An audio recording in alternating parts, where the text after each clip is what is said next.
ഇബ്രാഹിം നഖഈ റഹ്മത്തുള്ളാഹി അലൈഹി അവർ പറഞ്ഞു, റജബ് മാസം വിത്തിറക്കുന്ന മാസമാണ്, ശഅബാൻ നനച്ചു കൊടുക്കേണ്ട മാസമാണ്, റമളാൻ കൊയ്തെടുക്കേണ്ട മാസമാണ്. റമളാൻ അടുത്തെത്തി നമുക്കൊക്കെ അറിയാം. ആർക്കാണ് ഇത് ഫലപ്പെടുന്നത് എന്നറിയണമെങ്കിൽ നമ്മുടെ റജബ് എങ്ങനെ ഉണ്ടായിരുന്നു എന്നാലോചിച്ചാൽ മതി. റജബിൽ വിത്തിറക്കിയിട്ടുണ്ടോ? ശഅബാനിൽ വിത്തിറക്കിയവർക്കല്ലേ നനച്ചുകൊടുക്കാൻ പറ്റുള്ളൂ. നമ്മൾ ഒരുങ്ങിയിട്ടുണ്ടോ? അല്ലാത്തവർക്ക് റമളാൻ വരും, അങ്ങനെ പെട്ടെന്ന് കടന്നു പോകും, കാര്യമായിട്ടൊന്നും ഉപകാരം എടുക്കാൻ കഴിയില്ല എന്നാണ്. അതുകൊണ്ട് ശരി ഗൗരവത്തോടെ തന്നെ ചിന്തിക്കേണ്ട സമയമാണ്. എല്ലാ ദിവസത്തിലും അള്ളാഹുലേക്ക് നമ്മുടെ കർമ്മങ്ങൾ ഉയർത്തപ്പെടുന്നുണ്ട്. എല്ലാ ദിവസവും അസ്ർ നിസ്കാരത്തിന്റെ സമയം നമ്മുടെ അമലുകൾ അള്ളാഹുലേക്ക് മലക്കുകൾ കൊണ്ടുപോകുന്നതാണ്. മലക്കുകളോട് അല്ലാഹ് ചോദിക്കും, വഹുവ അഅലമു ബിഹിം, അള്ളാഹുവിനറിയാം ജനങ്ങളെ സംബന്ധിച്ച്. എന്നാലും മലക്കുകളോട് ചോദിക്കും അത്രേ, കൈഫ തറക്തും ഇബാദി, നിങ്ങൾ ഭൂമിയിൽ നിന്ന് പോരുമ്പോഴേ, ബഹ്റൈനിൽ നിന്ന് ഡിപ്പാർട്ട് ചെയ്യുമ്പോ എങ്ങനെ ഉണ്ടായിരുന്നു ബഹ്റൈനിലെ മുസ്ലിമീങ്ങൾ എന്ന് ചോദിക്കുന്ന അസ്ർ നിസ്കാരത്തിന്റെ നേരം.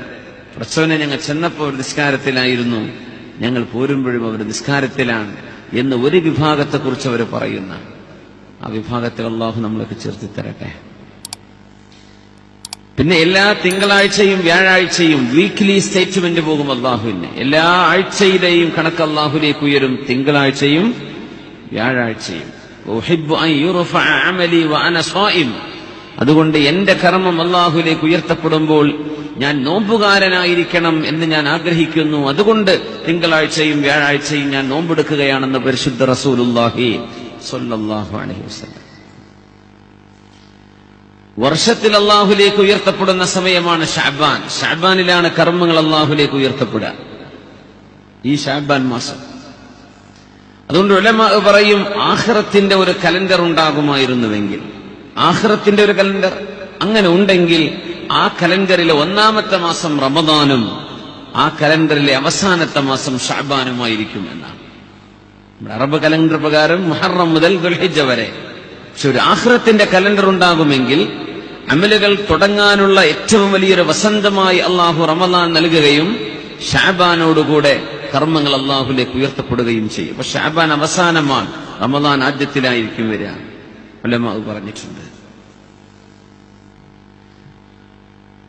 സൈക്കോളജിസ്റ്റുകൾ പറയും, 6 ദിവസം മുതൽ 21 ദിവസം വരെ നമ്മളൊരു കാര്യം പ്രാക്ടീസ് ചെയ്താൽ we can make it A habit. നമുക്ക് നമ്മുടെ ഒരു ചര്യയാക്കി മാറ്റാൻ കഴിയും, ഒരു റൂട്ടീനാക്കി മാറ്റാൻ കഴിയും. 6 ദിവസം മുതൽ 21 ദിവസം വരെ. ഇപ്പൊ സ്ഥിരമായി നടക്കുന്നവര്, എക്സസൈസ് ചെയ്യുന്നവരൊക്കെ ഉണ്ടാവും. ആദ്യത്തെ 21 ദിവസം പൂർത്തിയാക്കാൻ, കണ്ടിന്യൂസ് ആയിട്ട് പൂർത്തിയാക്കാൻ പറ്റിയില്ലെങ്കിൽ അവർ ഡ്രോപ്പ് ഔട്ട് ചെയ്യും, അവരെ കൊണ്ട് കഴിയില്ല.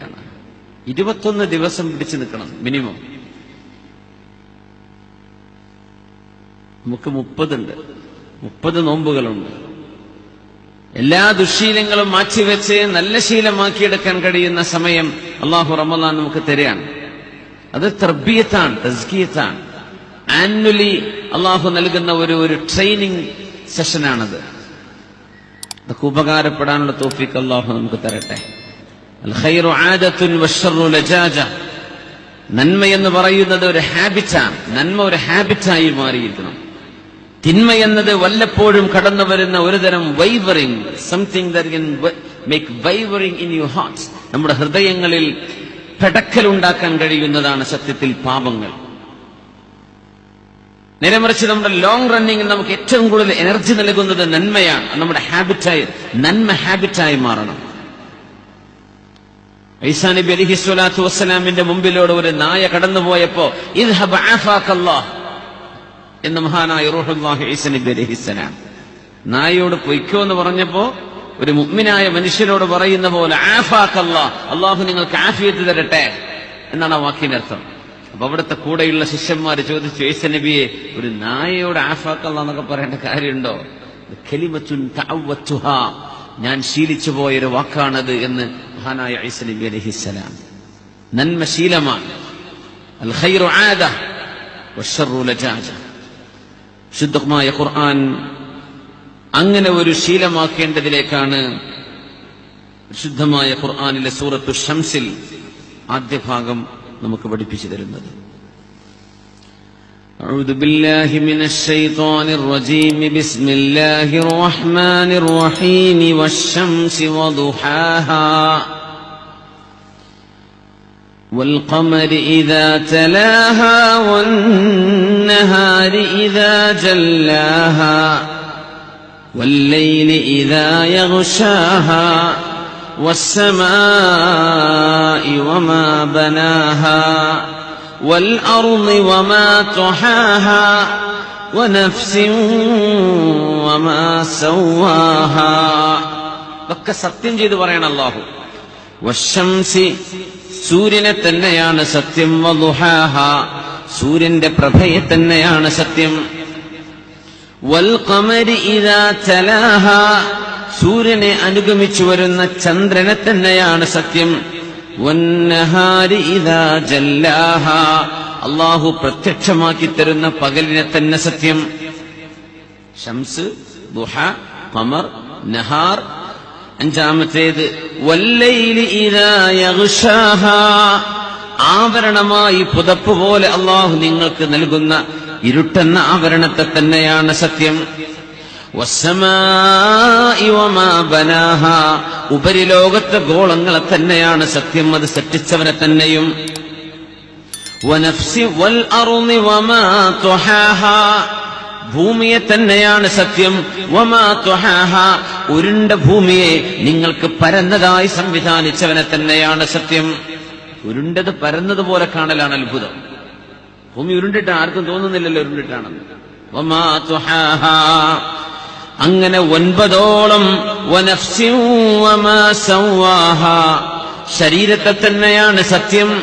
വമാ സവ്വാഹ, മനുഷ്യ ശരീരത്തെ കൃത്യമായ പ്രപ്പോഷനിൽ പടച്ച അല്ലാഹുവിനെ തന്നെയാണ് സത്യം. 11ഓളം സത്യങ്ങൾ വന്നിവിടെ.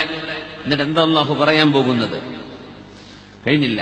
ഫഅൽഹമഹാ ഫുജൂറഹാ വതഖ്വാഹാ, മനുഷ്യ ശരീരത്തിനുള്ളിലേക്ക് നന്മയും തിന്മയും വേർതിരിച്ചറിയാനുള്ള അറിവ് ജന്മനാ നൽകിയ അല്ലാഹുവിനെ തന്നെയാണ് സത്യം.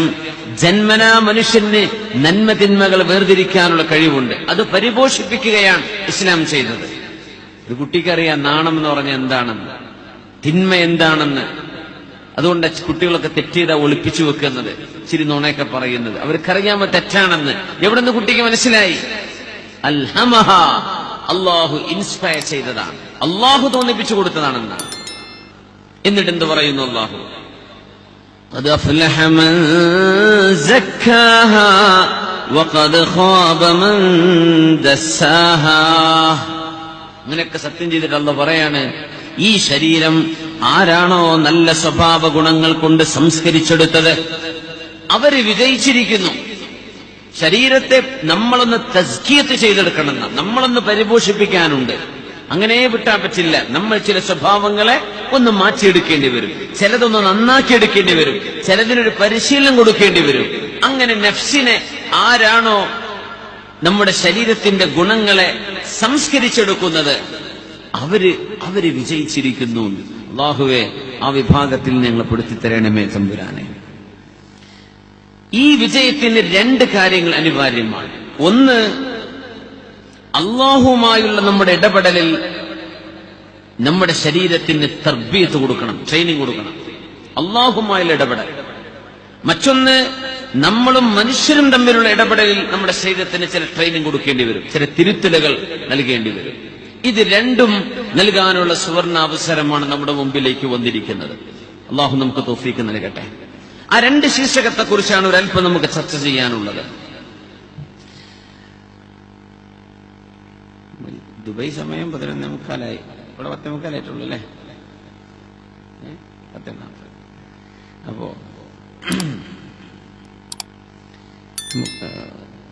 ലഭ്യമായ സമയത്തിനുള്ളിൽ ഇൻഷാ അല്ലാഹ് എങ്ങനെയാണ് നമ്മളും അല്ലാഹുവും തമ്മിലുള്ള ബന്ധം നമ്മൾ ഡെവലപ്പ് ചെയ്തെടുക്കൽ എങ്ങനെയാണ്? ഒന്ന്, അല്ലാഹുവിന്റെ മഹത്വം നമ്മൾ മനസ്സിലാക്കണം. അല്ലാഹു ആരാണെന്ന് മനസ്സിലാക്കണം. ഇസ്തിശ്ആറു അളമത്തില്ലാഹ്, അല്ലാഹു ആരാണ്? അല്ലാഹു ജല്ല ജലാലുവിനെ കാണിച്ചു തരുമോ എന്ന് റബ്ബിനോടുള്ള സ്നേഹം കൊണ്ട് ചോദിച്ചു പോയ മഹാനാണ് കലീമുല്ലാഹി മൂസ നബി അലൈഹിസ്സലാം. റബ്ബി അരിനി അൻദുർ ഇലൈക്, നിന്നൊന്ന് കാണിച്ചു തരോ റബ്ബേ, ഞാൻ നിന്നൊന്ന് നോക്കി കാണട്ടെ, കാണാൻ കൊതിയായി പോയി, നിന്നെ ഞാനൊന്ന് കാണട്ടെ. സീനാ പർവ്വതത്തിന്റെ അരികിൽ വെച്ച് മൂസ നബി അലൈഹിസ്സലാം ചോദിച്ചു. ആ പർവ്വതം ഇന്ന് അവിടെ ഉണ്ട്. സീനാ മരുഭൂമിയിലൂടെ ഈജിപ്തിൽ നിന്നും ഫലസ്തീനിലേക്ക് യാത്ര പോകുമ്പോ ആ പർവ്വതം കാണാൻ കഴിയും. അള്ളാഹു മൂസ നബി അലൈഹിസ്സലാമിനോട് സംസാരിച്ച സ്ഥലം. അള്ളാഹു തആല ഒരു വാക്കാ പറഞ്ഞത്, മൂസ നബിയെ പർവ്വതത്തിലേക്ക് നോക്കിക്കോളൂ കേട്ടോ, വലിയ മഹാപർവ്വതം. ഫഇൻ ഇസ്തഖറ മകാനഹു ഫസൗഫ തറാനി, ആ പർവ്വതം അവിടെ തന്നെ നിൽക്കുകയാണെങ്കിൽ നിങ്ങൾക്ക് എന്നെ കാണാൻ കഴിയും. ഫലമ്മാ തജല്ലാ റബ്ബുഹു ലിൽജബൽ ജഅലഹു ദക്കൻ വഖറ മൂസാ സ്വഇഖാ. പൊടിപൊടിയായി പോയൊരു പർവ്വതം ഇന്നും അവിടെ ഉണ്ട്. സീനാ പർവ്വതത്തിന്റെ തൊട്ട് താഴെ അവിടെ പോയി കണ്ടവർക്ക് ഓർമ്മ ഉണ്ടാവും. പൊടിയായി കിടക്കുന്ന ഒരു മണൽക്കൂനയുണ്ട്. തൊട്ടരികത്തൊന്നും മണൽ കിട്ടൂല, അങ്ങനത്തെ കല്ലുകളുള്ള ഒരു മരുഭൂമിയിൽ ആ പർവ്വതമായിരുന്നു ഇത് എന്ന് ചരിത്രകാരന്മാർ പറയുന്നു. ജഅലഹു ദക്ക, വലിയ ഹൈറ്റുള്ള മലകളാണ് സിനായിലെ മലകൾ, വലിയ ഹൈറ്റുള്ള മലകളാണ്. അതിൽപ്പെട്ട ഒരു മലയിലേക്ക് ആ ചൂണ്ടി അള്ളാഹു പറഞ്ഞത്, മൂസ നബിയെ ആ പർവ്വതത്തിലേക്ക് എന്റെ തജല്ലി പ്രവേശിക്കുകയാണെങ്കിൽ നിങ്ങൾക്ക് എന്നെ കാണാൻ പറ്റും. റസൂലുള്ളാഹി സ്വല്ലല്ലാഹു അലൈഹി വസല്ലമ തങ്ങൾ ഈ ആയത്തിനെ വ്യാഖ്യാനിച്ചുകൊണ്ട് പറഞ്ഞു, അവിടുത്തെ വിരൽത്തുമ്പ് കാണിച്ചു പറഞ്ഞു, ഇത്രക്ക് അള്ളാഹുവിന്റെ നൂറ് പർവ്വതത്തിലേക്കൊന്ന് കടന്നതേ ഉള്ളൂ. ജഅലഹു ദക്ക വഖറ മൂസാ സ്വഇഖാ, താങ്ങാൻ പറ്റിയില്ല മഹാപർവ്വതത്തിന്. മൂസ നബി അലൈഹിസ്സലാം ആ മഹാത്ഭുതം കണ്ട് ബോധം കെട്ട് വീടുപോയി. സയ്യിദുനാ കലീമുല്ലാഹി മൂസ നബി അലൈഹിസ്സലാം. അല്ലാഹുവിന്റെ അളമത്തിൽ നമ്മൾ മനസ്സിലാക്കുക. വമാ ഖദറുല്ലാഹ ഹഖ്ഖ ഖദരിഹി വൽഅർളു ജമീഅൻ ഖബ്ളതുഹു യൗമൽ ഖിയാമഹ വസ്സമാവാതു മത്വിയാതുൻ ബിയമീനിഹി സുബ്ഹാനഹു വതആല അമ്മാ യുശ്രികൂൻ. കോടാനുകോടി ഗോളങ്ങളും ഗ്രഹങ്ങളും ഉണ്ട് അള്ളാഹുവിന്റെ ഈ പ്രപഞ്ചത്തിൽ. കോടാനുകോടി. ബഹ്റൈനിൽ നിൽക്കും. ബഹ്റൈൻ എത്ര വലിയ നാടാണ്. ഗൂഗിൾ മാപ്പിൽ എടുത്ത് നോക്കി, സൂം ഇൻ ചെയ്ത് നോക്കി, കാണാൻ കിട്ടൂല. സൂം ഇൻ ചെയ്താൽ കിട്ടും, സൂം ഔട്ട് ചെയ്താൽ കാണാൻ കിട്ടൂല അല്ലേ? സുബ്ഹാനല്ലാഹ്. ഇറങ്ങി നോക്കുമ്പോ എത്ര വലിയ നാട്. ഇവിടെ എത്ര ഏരിയ കമ്മിറ്റി എന്ന് പറഞ്ഞ സമസ്തക്ക് 15. ഈ ചെറിയ നാട് നമുക്ക് ഒരു ഭൂമിയുടെ ഗ്ലോബ് എടുത്ത് നോക്കി കാണാൻ പറ്റുന്നില്ല, അത്രയും ചെറിയ പ്രദേശം.